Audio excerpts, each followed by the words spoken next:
Hoy es 14 de diciembre de 2022 y esta semana hubo 196 casos reportados de COVID-19 en el condado de Charlotte-Mecklenburg, lo que muestra un aumento de 11% en las últimas 2 semanas. Por lo tanto, todos los sujetos se sienten cómodos al no usar una máscara. Hoy conmigo tengo a Héctor Vaca. Muchas gracias por estar con nosotros, Héctor. Sí, gracias por invitarme. Sí, claro.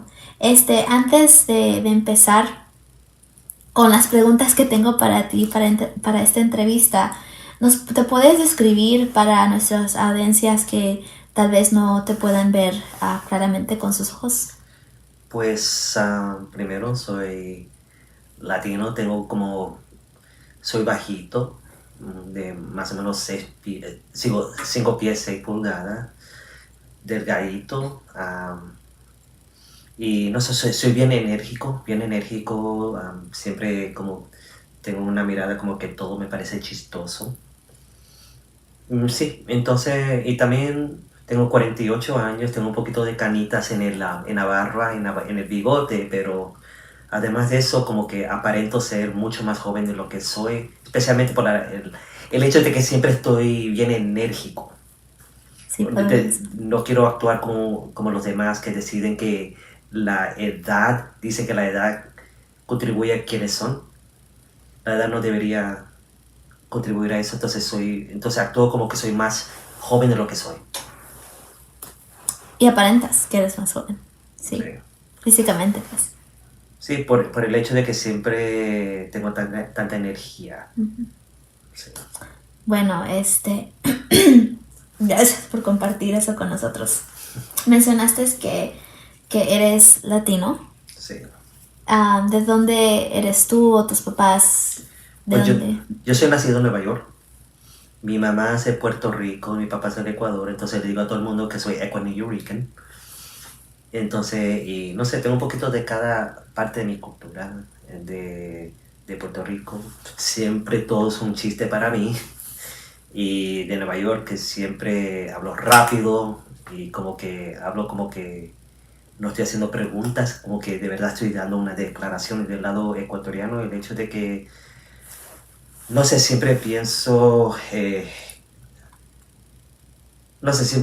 en los demás, en el sentido de que trato de tratarles a todos con respeto. Entonces, como, eso es lo que tengo de un poquito de cada parte de mi cultura. Qué lindo que puedes agarrar de diferentes partes de donde vienes. Sí. Sí, qué lindo. Bueno, cuéntanos, ¿dónde estabas tú cuando empezaste a escuchar sobre la pandemia? Yo estaba en mi casa planeando mi fiesta de cumpleaños cuando vi las noticias que estaban cerrando todo y que teníamos que entrar en cuarentena, yo diría como 4 días antes de mi fiesta de cumpleaños, antes de mi cumpleaños.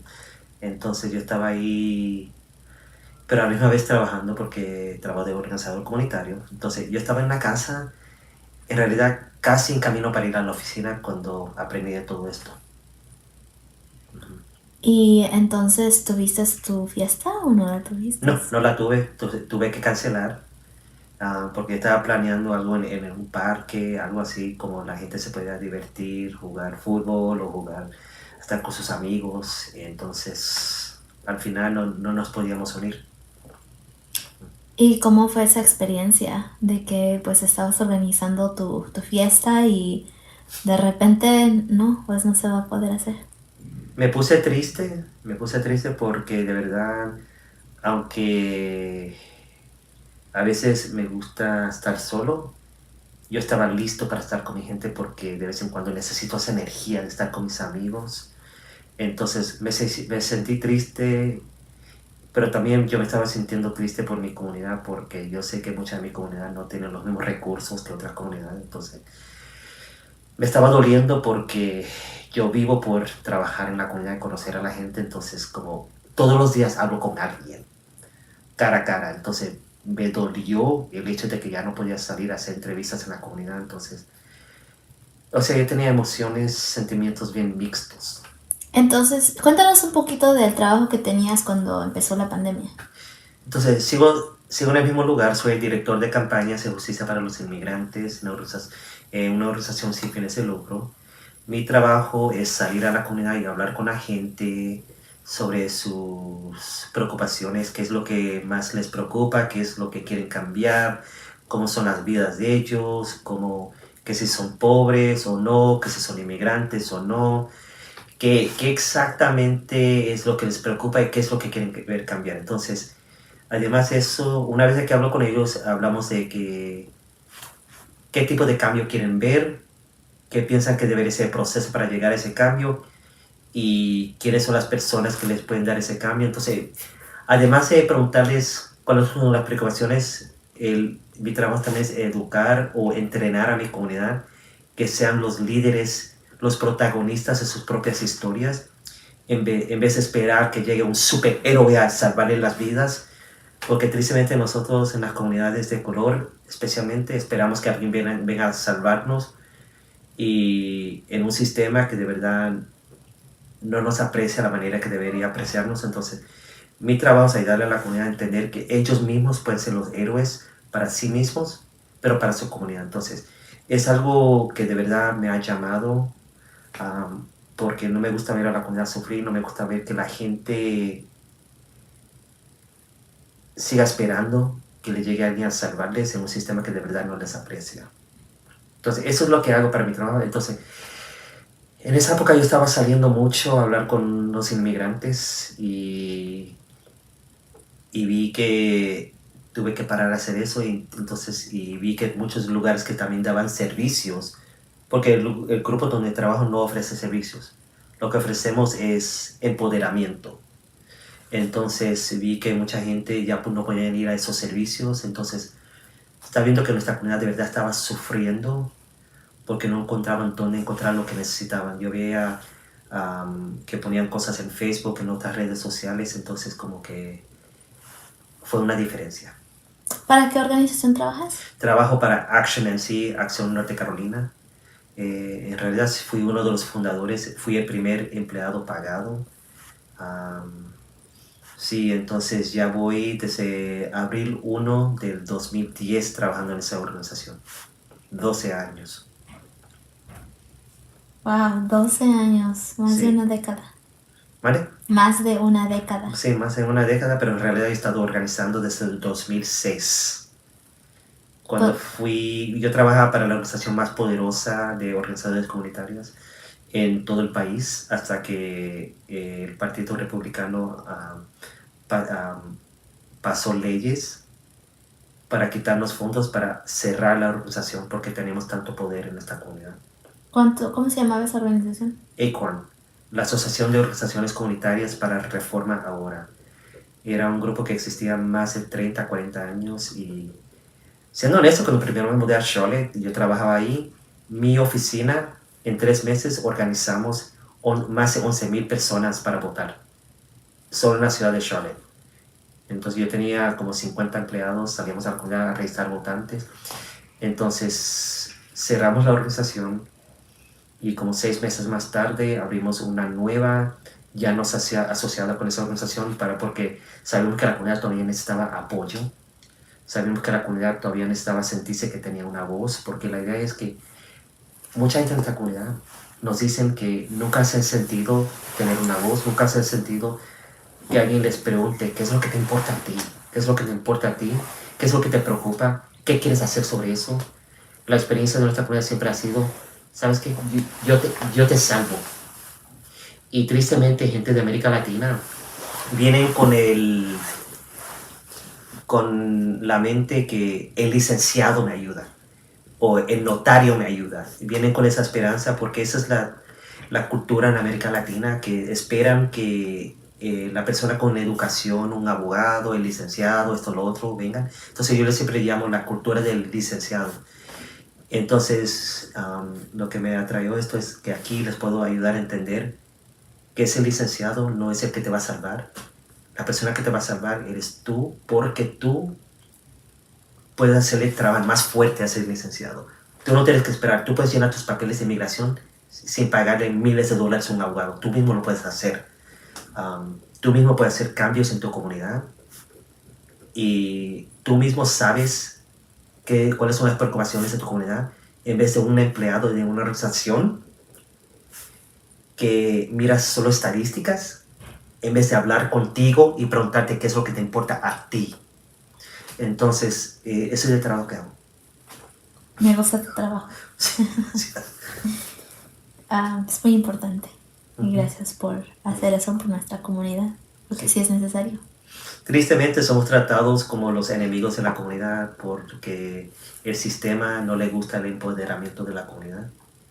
Nos tratan como los socialistas, los comunistas, cuando en realidad no lo somos. Somos gente que queremos que nuestra comunidad tenga una voz, es lo único.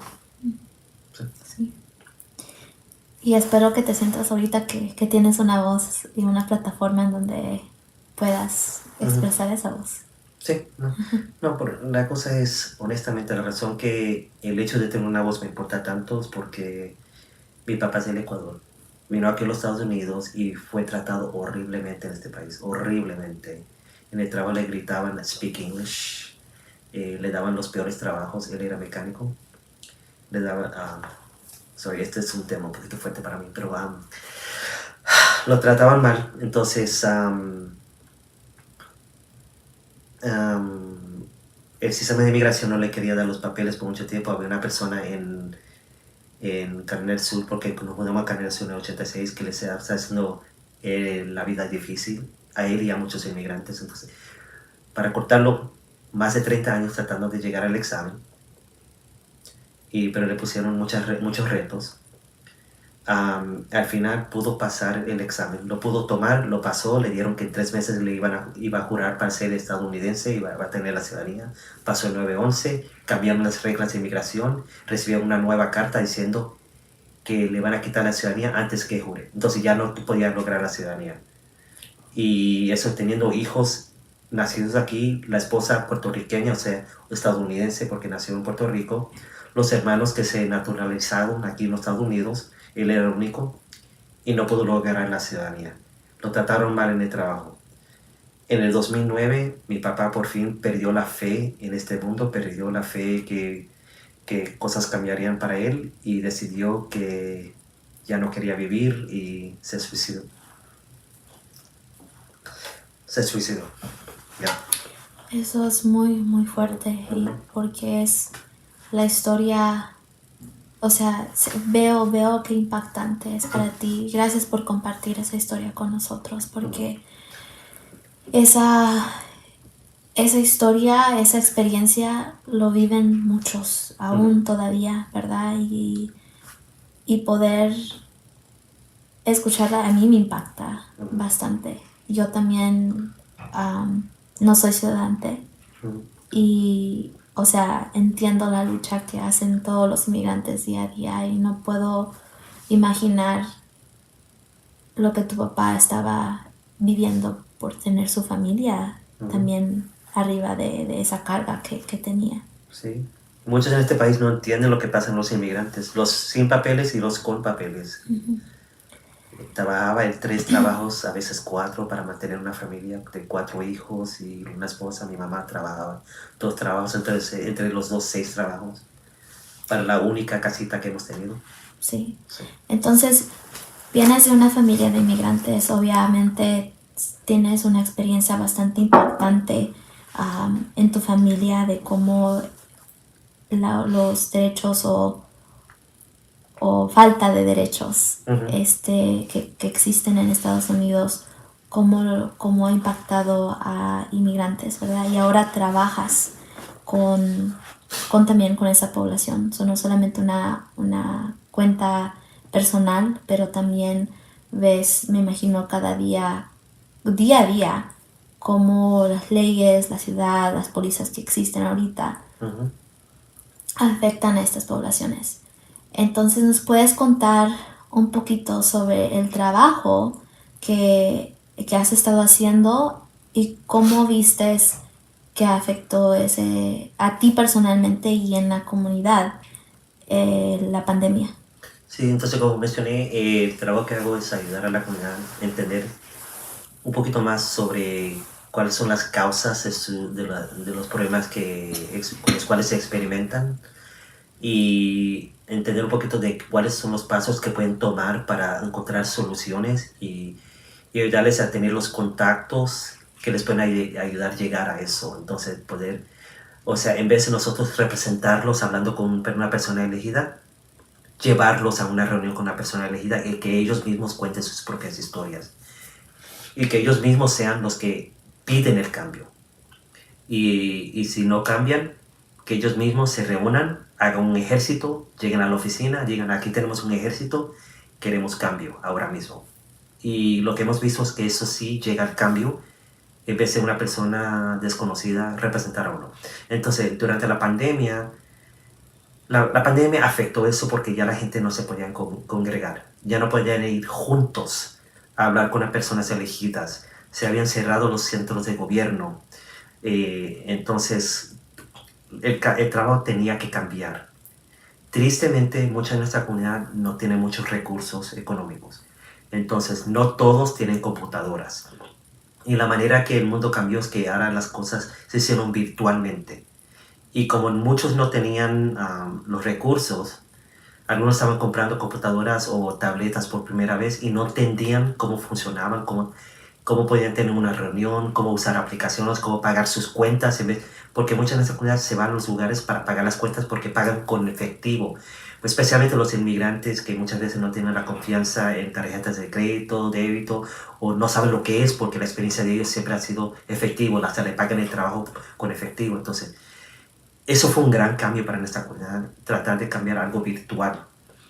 Y entonces, cambió el trabajo porque ahora tenemos que reunirnos con nuestra comunidad virtualmente.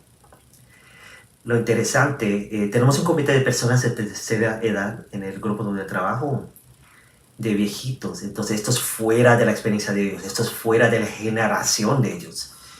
Y querían que yo dé entrenamientos sobre cómo usar esta tecnología. Lo interesante es que tenía que usar la tecnología que ellos no entendían para hacer el entrenamiento sobre cómo usar la tecnología. Entonces muchas veces no llegaban a las reuniones porque no sabían cómo entrar a un Zoom. Entonces, pero al final eso también ayudó que nosotros podamos invertir más en tecnología para poder hacer más competiciones en línea, con hacer encuestas en línea. La organización de trabajo también hicimos una encuesta en la comunidad sobre cómo está viviendo la comunidad durante la pandemia, cómo estaban viviendo los inmigrantes durante la pandemia, con cifras y todo, pero era con entrevistas, preguntándole a la gente. Entonces nuestros empleados tomaron el riesgo de contraer la COVID y salieron con mascarillas y todo a la comunidad para hablar con la comunidad. Tomaron el riesgo hasta que algunos se enfermaron también, llegaron a la casa de enfermos, pero la cosa es que se tenía que hacer ese trabajo porque si la comunidad no entendía cómo llegar a uno por medio de la tecnología, teníamos que llegar a ellos personalmente. Entonces, así es que cambió el trabajo y lo afectó.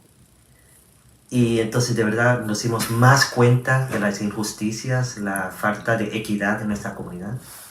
Y la misma comunidad se dio más cuenta de la manera que no todo es parejo. Y no sé, eso creció una sensibilidad en nuestra comunidad, como que la gente de verdad se estaba concientizando más, hasta las personas que normalmente no nos apoyaban a la comunidad latina, a los inmigrantes de la comunidad latina, estaban entendiendo los problemas un poquito mejor ahora. Entonces, no, ese fue el cambio. Entonces, ahora que se están abriendo las cosas de nuevo, ya tenemos la sabiduría, ya tenemos el entendimiento de cómo usar esta tecnología, pero ahora la podemos conectar al trabajo en el campo y hablar con la comunidad y la comunidad por fin está entendiendo cómo hacerlo. Y entonces ahora está mejorando el trabajo, pero tristemente tenemos que pasar por una época que mucha gente murió, mucha gente se enfermó y ahora los que han vivido tienen problemas permanentes con su sistema de cuerpo. Entonces como que todo ha cambiado. No sé si respondí la pregunta. No, sí, la pregunta pues era que cómo vistes o cómo fue, qué es lo que vistes en tu trabajo cuando empezó la pandemia en la comunidad, teniendo experiencia con eso, ¿verdad? Sí. Sí, perfecto.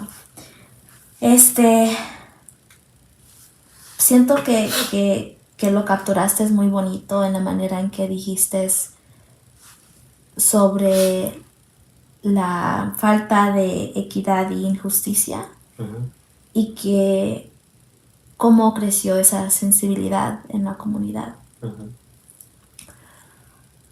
Entonces dices que la manera en la que vistes eso es porque los trabajadores en la organización que tú trabajas, ellos tuvieron que ir personalmente con estos participantes o miembros que necesitaban ayuda en entendiendo cómo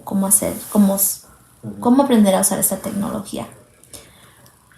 ¿Cómo agarraste esos contactos? ¿Cómo fue que, o sea, eran personas que ya venían a tu organización o fuiste en casa? ¿Cómo fue que tuvías, dónde sabías a dónde ir? Pues primero porque hemos hecho tanto trabajo en esta comunidad, muchos de nosotros en esta comunidad tenían nuestro contacto, nuestro número de teléfono, entonces mucha de la gente, al menos en la comunidad inmigrante, se conectan a nosotros por un conocido. Había un momento que la comunidad latina estaba compartiendo mi número como si fueran dulces. Todo el mundo tenía mi número. A veces me llamaban a la medianoche, a la 1 de la mañana, a arrestar a mi abuelita, ¿qué puedo hacer? Y todo eso. Entonces, como que habían tantas conexiones que a veces hago el chiste que me convertí en rockstar en la comunidad. Pero entonces la gente se estaba comunicando así, también por Facebook, porque antes de COVID todos tenían Facebook todavía, porque la pura verdad es que el teléfono es una computadora.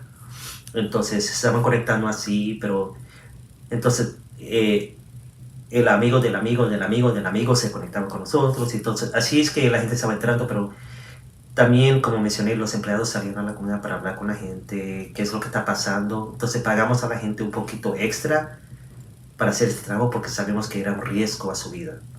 Entonces, y así es que llegamos a conocer y hablar con la comunidad. Entonces, también hablamos con pastores y nos estaban diciendo lo que estaban pasando en sus congregaciones. Entonces, así es que hicimos todas las conexiones.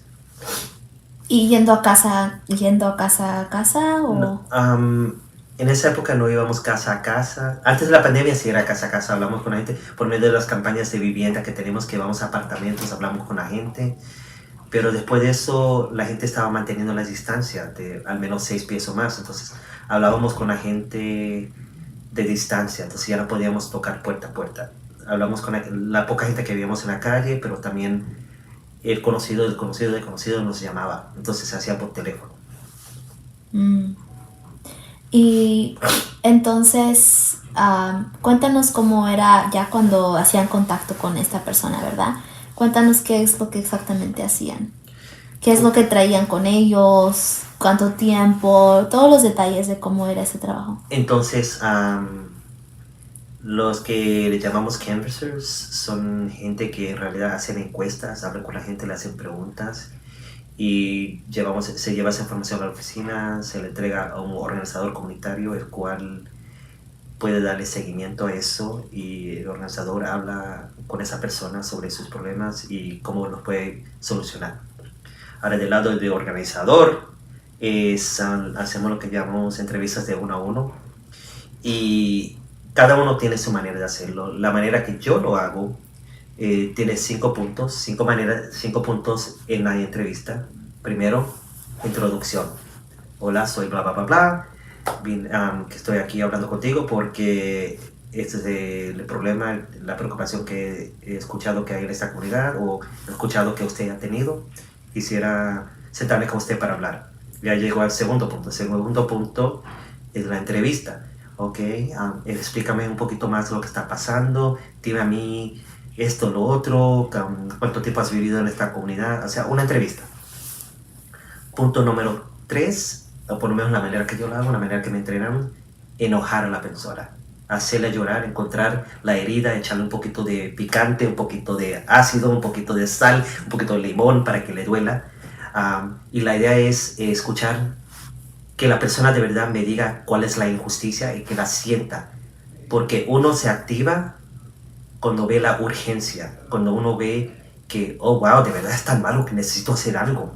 Entonces, por eso es que lo hago de esa manera, para que la persona misma se dé cuenta de la injusticia. Punto número 4 es la visión de un mundo mejor. Ok, me has dicho de la injusticia. ¿Qué pasaría si tú vas y le pides a la compañía de energía que te perdone este mes? Me dicen, no, ¿para qué me van a hacer eso? Ok, ¿qué pasaría si tú y yo vamos a hablar? No, solo somos 2 personas, ¿qué va a pasar? Ok, está bien, ¿qué pasa si tú, yo y 5 o 6 personas más vamos a hablar con el alcalde o a la alcaldesa? Le decimos, queremos cambios en mi vecindad. Quizás nos escucha. ¿Qué pasa si tú, yo, 6, 7, 8, 9, 10 personas y un reportero vamos juntos que le cojan el rostro ahí en la tele negándote? ¿Qué pasa? ¿Piensas que podemos ver un cambio? O sea, una visión de que sí se puede. Y de ahí, según eso, el compromiso. ¿Está bien? ¿Parece algo que quieres hacer? ¿Te quieres involucrar? Y si ponen pretextos, no me habías dicho que te dolía la manera que tu hija tiene que caminar ahí donde hay las pandillas ahí en la esquina. Sí, pues, está bien, comprométete, vamos a hacer algo sobre eso. Y la idea es que ayudarle a uno mismo a entender que uno mismo es la solución. Y entonces esa es la manera que funcionamos, que trabajamos.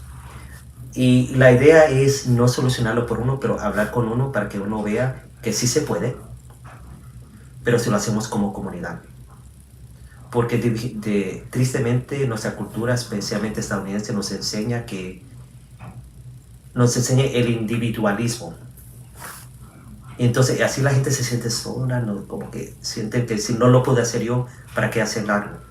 Entonces la idea de nosotros es ayudar a la gente a regresar a la manera que pensábamos antes, que como una cultura, como una comunidad podemos hacer todo. Entonces, así es que se hacen las entrevistas con la comunidad. No ofrecemos servicios, entonces le ayudamos a la gente a entender, no estamos aquí para darte un servicio. Porque si necesitan servicio, vete a tal organización que te puede dar lo que necesitas en este momento. Mejor habla con los expertos que te pueden dar lo que necesitas en este momento. Ahora, si quieres un cambio permanente, habla con nosotros y te ayudamos a encontrar ese cambio permanente en el sistema. Así no tienes que pasar por esto el año que viene, porque va a haber una ley nueva. Entonces, buscamos soluciones permanentes, tangibles, y no solo soluciones para el momento. Y ahí nos aliamos con otras organizaciones que le pueden dar eso, lo que necesitan en el momento, en lo que les damos en la solución permanente. Entonces, ese es el proceso que manejamos cuando hacemos las entrevistas con la gente. Alguien les conecta, alguien les llega a conocer, hace la introducción y ahí les damos seguimiento. ¿Y eso lo continuaron haciendo igual en la pandemia? Sí, ¿O algo cambió? Continuamos haciéndolo, pero la cosa es que, como mencioné antes, cambió en el sentido de que tuvimos que hacerlo virtualmente. Una vez que se hizo la conexión, o sea, ya conocimos a la persona, hizo la encuesta, tenemos el número de teléfono, ahora lo podemos llamar y hablar con la persona. Y ahí le damos seguimiento, le decimos en tal lugar pues, tienen servicios, estamos haciendo entrenamiento sobre COVID para que lo entiendas mejor. Si quieres te enseñamos cómo usar la tecnología para que puedas participar en las reuniones. A veces yo me sentaba, le decía a la persona, prende tu computadora, ahora baja esta aplicación. Una vez que la bajas, te voy a decir cómo hacerlo. Entonces yo tenía la aplicación abierta en mi propia computadora, así yo podía visualizar lo que le estaba diciendo a la persona. Ok, ahora lo que necesito es que abras una cuenta nueva de Zoom. Te voy a enseñar cómo hacerlo. Entonces, hasta que ellos lograban estar en el video chat, y ahí por fin ellos estaban, pero oh, wow, yo no sabía que era tan fácil. Entonces ahí por fin podía tener una conversación cara a cara con ellos. Y de ahí pudimos dar seguimiento a todas las preocupaciones que tenían con él. Entonces, cambió en ese sentido. Y para las reuniones más grandes, pedíamos que la gente entre al Zoom para tener conversaciones más grandes por medio de Zoom. Una cosa buena de las conversaciones virtuales comparadas a las en persona, en las en persona es más difícil mantener el control con la gente, porque a veces uno tiene que gritar. Ya sabes cómo somos los latinos, tenemos opiniones para todo. Entonces, pero con Zoom podíamos poner a todos en mute y dar permiso a la persona que quiera hablar en ese momento. Así todos se podían escuchar unos a los otros y no se perdía nada porque no tenemos 100 personas hablando a la misma vez y se podía escuchar lo que decía cada persona. Entonces, cambió el trabajo en ese sentido también. Entonces, la tecnología durante la pandemia nos ayudó y también nos obligó a por fin avanzar al siglo XXI en vez de quedarnos en el siglo XX. Sí. ¿A la organización o...? A la organización. Tristemente, en la organización la mayoría de la gente están en sus 40 y para arriba. Tenemos como 2 jóvenes. Y digo jóvenes porque una está en sus 30 y la una está llegando a 30. Pero queremos contratar más jóvenes que pueden seguir el trabajo. Y la razón que mencioné eso es porque algunos no entendían la tecnología porque no era la experiencia de ellos. Como 2 o 3 de los empleados están en sus 60s, pero lo hacen porque quieren seguir haciendo este trabajo. Wow. Sí. Y también porque nuestro sistema es tan malo que uno no se puede jubilar, necesita ingreso. Sí. Sí. Bueno, mencionaste que parte de tu trabajo involucra conociendo como las preocupaciones que tiene cada individuo, ¿verdad? Sí. ¿Cuáles son las preocupaciones que escuchaste durante COVID-19? ¿Cuáles son algunas cosas que vistes que repetitivamente salían? El propietario de donde yo vivo me quiere sacar. No puedo encontrar trabajo o me han bajado el sueldo por la pandemia y no puedo pagar la renta y ahora el propietario no entiende el hecho de que tengo menos dinero. Lo único que le importa es el dinero y me quiere desalojar. Eso es lo que escuchábamos la mayoría de las veces al principio. Que la gente iba a ser desalojada. Entonces trabajamos con los alguaciles y también ayudamos a mover a la Corte Suprema de Carolina del Norte para que la jueza principal en esa época, Cherie Beasley, mande un memorándum a todos los alguaciles, decirles que no respeten las órdenes de desalojo de la gente y que no desalojen a la gente de sus apartamentos. Entonces, fuimos parte de ese cambio. Entonces, pero eso fue porque la comunidad estaba diciendo eso principalmente. Otras cosas que hemos escuchado, no tengo trabajo, se me bajaron los sueldos por la pandemia, yo no sé qué hacer porque necesito trabajar, pero tampoco quiero morir por el COVID. ¿Qué es el COVID? No entiendo lo que es el COVID. Durante esta época yo también estaba haciendo un proyecto personal de fotografía, pero a lo que voy es que algunas de las cosas que escuché cuando estaba entrevistando a la gente, como un señor que hace landscaping, me dijo, a mí me gustaría darle tiempo libre a mis empleados para estar en cuarentena con sus familias, como los americanos aquí.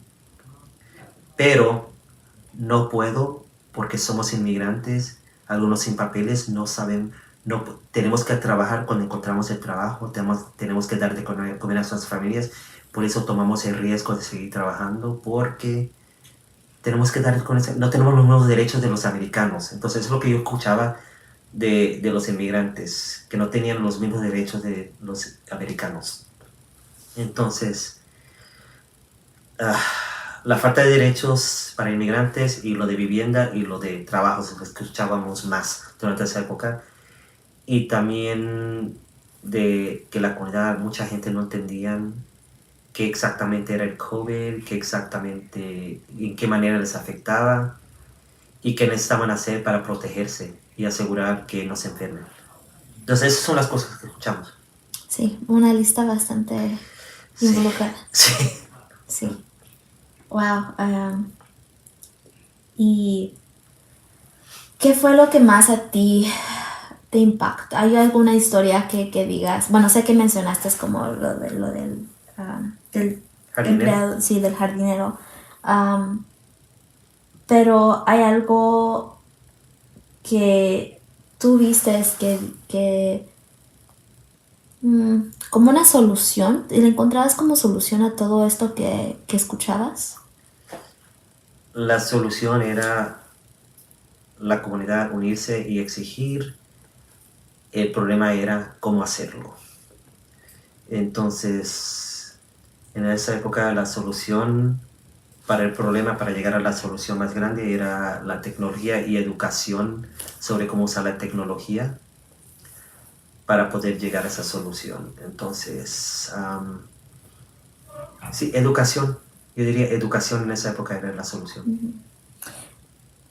¿Y sientes que se logró esa solución? Sentimos que se logró en el sentido de que nuestra organización no solo trabaja con inmigrantes, trabajamos con personas que tienen problemas de vivienda, personas de tercera edad, tenemos un comité para las mujeres no anglosajonas, o sea, mujeres de color, y entonces,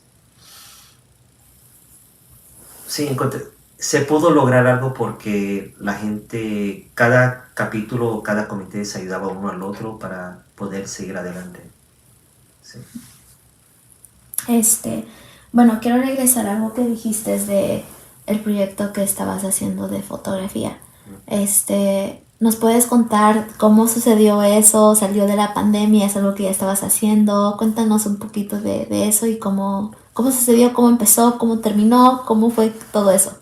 Pues como mencioné, un tema que de verdad pasa por toda mi vida es la necesidad de tener una voz. Por eso me hice organizador comunitario, ayudar a la gente a tener una voz. Y todo tiene su raíz en la manera que mi papá se sentía sin voz. Entonces, como mencioné, he estado haciendo lo de organizar comunidades desde 2006, pero a la misma vez yo estaba sintiendo que hacía falta tener una voz más grande en la comunidad. Entonces ya yo estaba, y también yo había viajado a Europa y visto cómo vive la gente en Europa por medio de mi trabajo. Entonces decidí en el 2018 comprar mi primera cámara. Porque quería documentar un poquito sobre lo que está pasando a mi alrededor. Entonces comencé a tomar fotos, aprendiendo, tomando todos los cursos que yo pueda. Entonces yo salí a las calles a hacer fotografía callejera.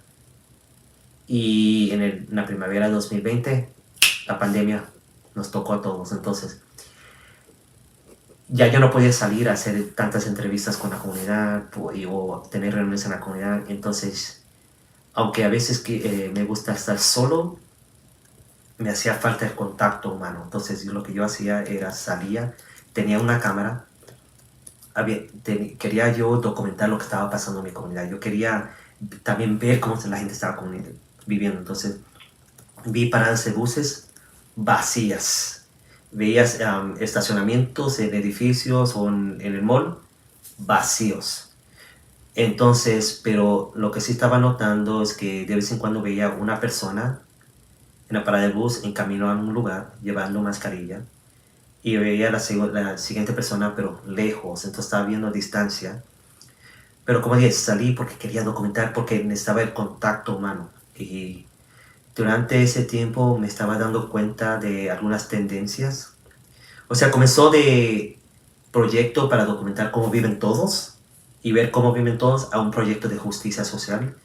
Porque las tendencias que yo estaba viendo eran personas anglosajonas caminando con sus perritos, o personas anglosajonas en bicicletas o en patines, disfrutando en la calle,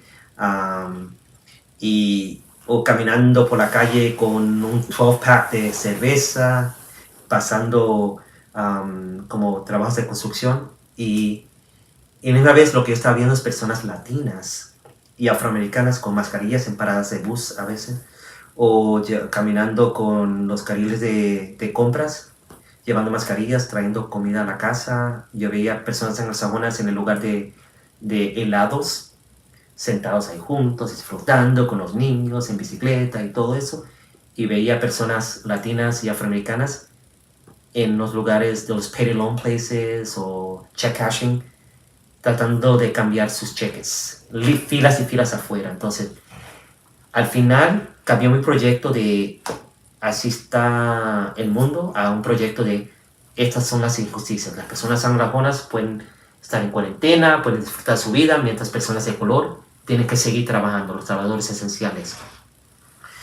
Y entonces al final decidí llamar, y a la misma vez había las protestas en el centro de las personas anglosajonas diciendo, quiero que abran el Estado de nuevo, esta pandemia es un mito, o gritando cosas así, y se veían vehículos de personas que apoyan a Trump con sus banderas de Trump, y todos ahí festejando juntos, sin mascarilla, diciendo que es una mentira la pandemia, y viendo personas de color tratando de quedarse saludable. Entonces, al final cambió el proyecto a uno de justicia social y mostrando las diferencias en la comunidad. Y el libro lo llamé, en la revista pequeñita de fotografía la llamé Privilegio, el S de Charlotte durante el COVID-19. Y este es un libro que tienes aquí contigo, sí, ¿verdad? ¿Lo quieres mostrar? Sí, entonces, al final, este es el libro, Privilege y Charlotte during COVID-19, y tiene fotos. Entonces la manera que está estructurado es que una foto muestra cómo viven las personas anglosajonas y otro lado muestra cómo viven las personas de color. Por ejemplo, esta muchacha en bicicleta y esta persona afroamericana trabajando en el tren. Y ahí enfrente hay un letrero sobre COVID-19. Entonces, esa es la manera que se ha estructurado el libro. Lo que se puede decir que no es un ataque en contra de la comunidad anglosajona, no es un ataque. Lo que es un libro mostrando cuáles son las diferencias y la manera que la gente vive en este país. Y esa fue la razón que hice el libro, porque para mí la justicia social es demasiado importante. Y la cosa es que yo viví una vida con racismo desde que llegué aquí, porque aquí en el sur, todos los latinos, no importa de qué país eres o si naciste aquí, todos somos mexicanos y sin papeles.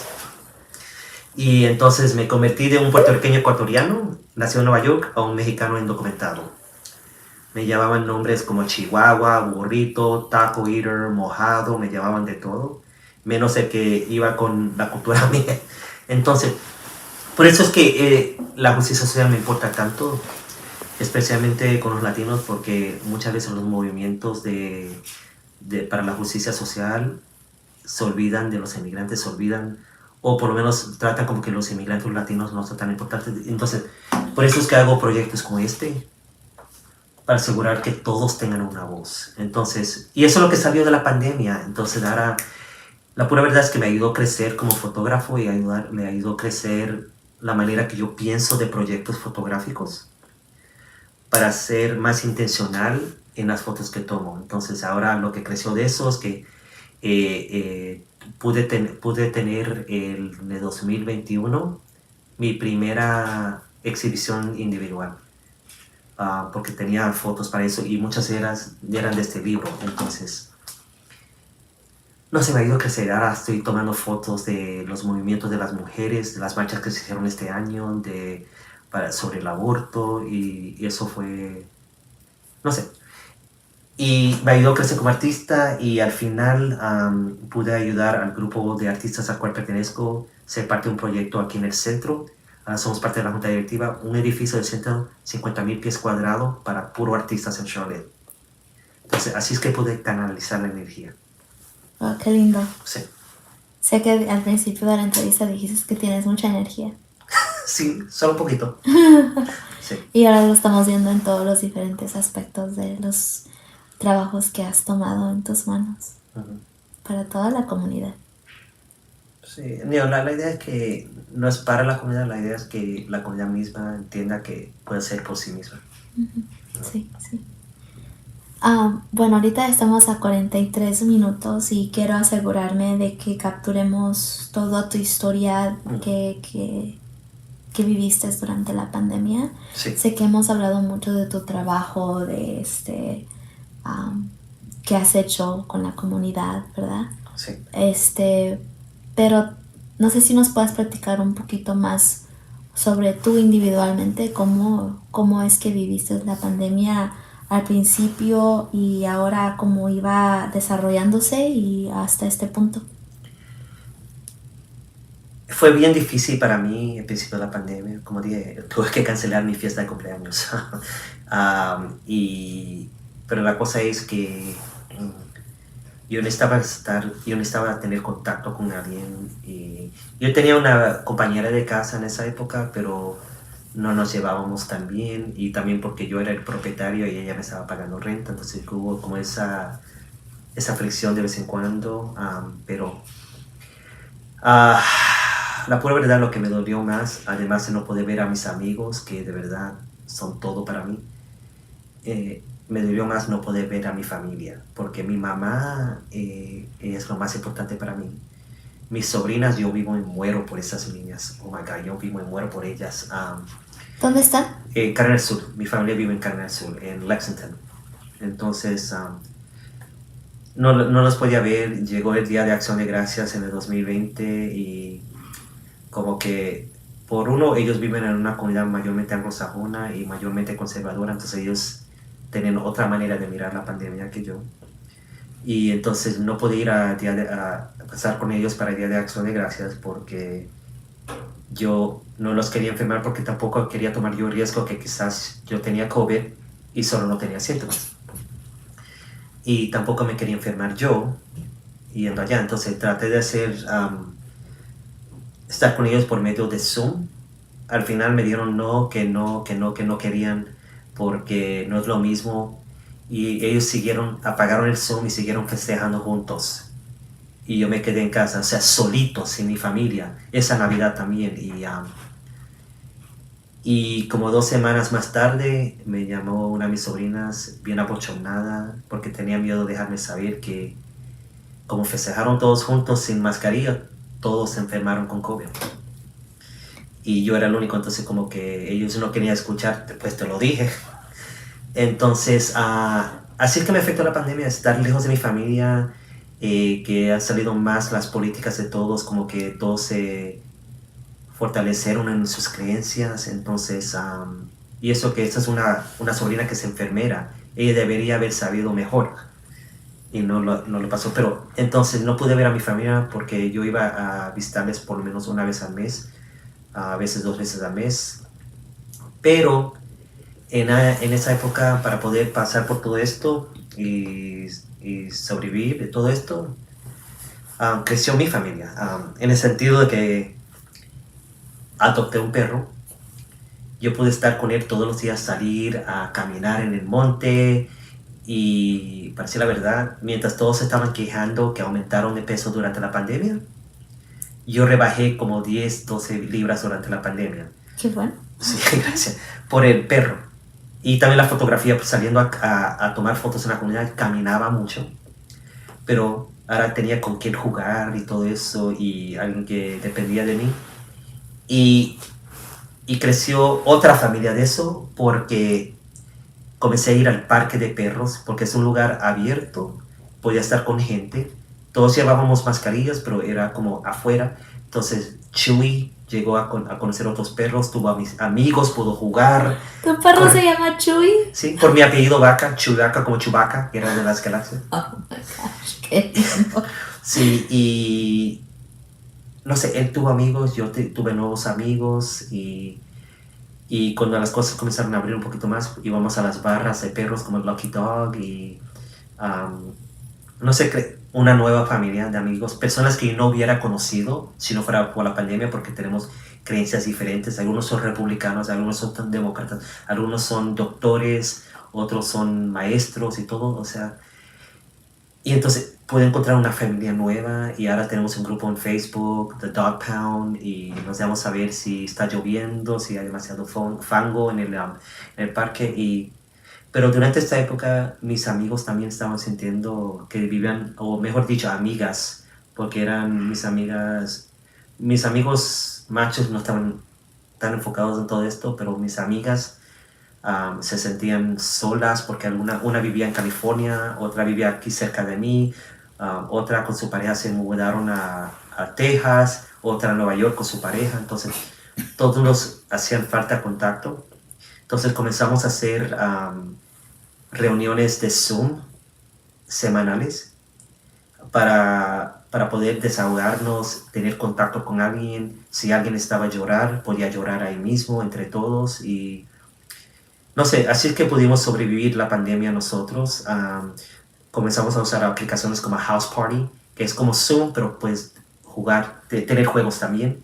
Entonces jugamos con algo que era como Apples to Apples o Cards Against Humanity por medio de Zoom, por medio de esto. Y así todos podíamos sobrevivir y también todos hablar sus frustraciones de no poder organizar comunidades porque todos trabajan en algún grupo sin fines de lucro, con el medio ambiente o con inmigrantes, economía y todo. Y así podemos, pero eso me causó a mí también durante la pandemia contactar a mis amigos en Europa, que yo estaba pensando, oh my God, tienen que estar viviendo lo mismo. Y comencé a organizar sesiones de Zoom con mis amigos en Europa para preguntarles cómo están viviendo, cómo va su vida. Esta época perdimos 2 amigos al COVID, personas súper importantes dentro del programa, pero hice esto para que ellos se sientan que no están solos, que alguien al otro lado del mundo también les quería. Y entre todos, no importa cuál grupo de las amigas aquí o los amigos en Europa, adoptamos más la idea de siempre dejamos saber unos a los otros que nos queremos. Entonces, con las amigas que tengo aquí, cada conversación termina con I love you. Qué lindo. Y con mi familia comencé a hacer eso más. Entonces, y lo que salió de lo de los colegas en Europa, eso se convirtió en algo mensual para hablar de trabajo y encontrar soluciones y encontrar tecnologías para poder hacer el trabajo en Europa y aquí. Y ahora son conversaciones que pasan 2 veces al mes sobre diferentes temas y creció de eso, de lo que saber cómo viven todos. Y ahora, no sé, esa es la manera que pude sobrevivir esto, encontrar maneras, porque la cosa es que cosas pasan en este mundo. Nos podemos quejar o buscar una manera para solucionarlo o buscar una manera de no sentirnos solos. Entonces, yo sé que en una manera lo conecté a lo profesional de nuevo, pero tristemente esa es mi vida. No, nunca salgo de trabajar, pero para mí mismo así es que yo pude sobrevivir la pandemia con mi perrito y ahora puedo ver a mi mamá, a mis hermanas, porque ahora todos tenemos la vacuna y no sé. Algo que me mueve mucho de lo que acabas de decir es no solamente que haces la intención de terminar la conversación con I love you, pero que la terminas aún cuando hay diferencias en opiniones políticas, visión de cómo vivir la vida. Porque sé que mencionaste que tu familia pues viene de diferentes carreras diferentes, vidas diferentes, visiones de políticas, ¿verdad? Sí. Pero aún así tener el amor que puedes brindar aún con todas esas diferencias siento que es muy lindo. Parte de eso viene del hecho de que cuando nos mudamos a Canal Sur, mis hermanas y yo nos sentimos separados del resto de la familia porque vivían en Nueva York, Puerto Rico, Ecuador, la Florida, en otros lugares.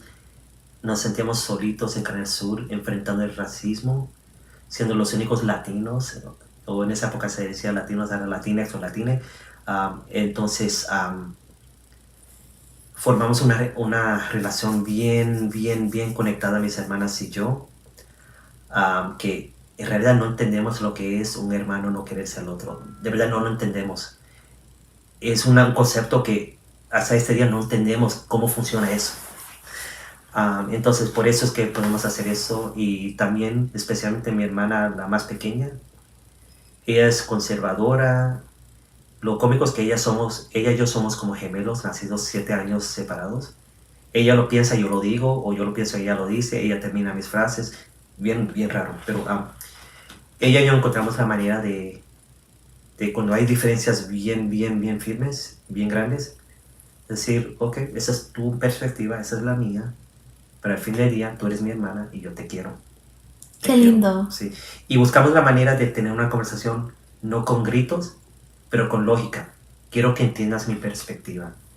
Y entonces así es que funcionaron mis hermanas, entonces por eso se hizo más fácil. Y después de que murió mi papá, todos sentimos que teníamos que de verdad dejarle saber al otro que le queremos.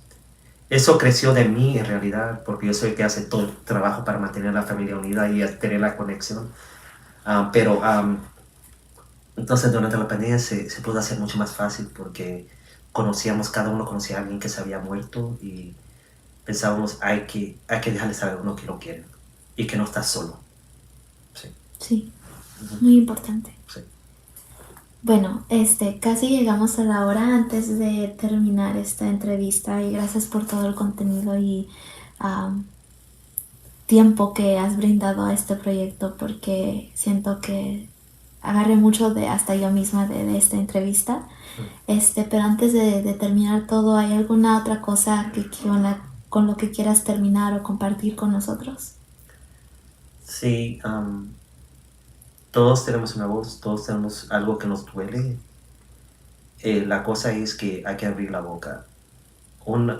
Tienes que abrir la boca para comer, tienes que abrir la boca para que te escuchen. La otra persona no es adivina.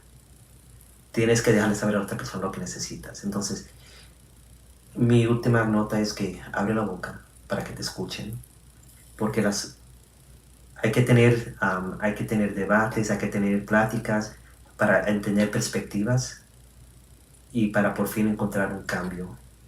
Y no permitamos que las injusticias nos mantengan abajo. Siempre hay alguien que lo tiene peor. Y si conoces a alguien con depresión, habla con esa persona, déjale saber a esa persona que importa. Y entonces lo más importante es abrir la boca, decir que te quieres uno al otro, pero abrir la boca a decir yo necesito esto. Muy importante. Sí. Y también yo te ayudo a ti llegar a lo que tú necesitas. Ujú. Sí. Ujú. Gracias por compartir eso con nosotros, Héctor. No, Y gracias gracias. por estar aquí. Sí, gracias por invitarme.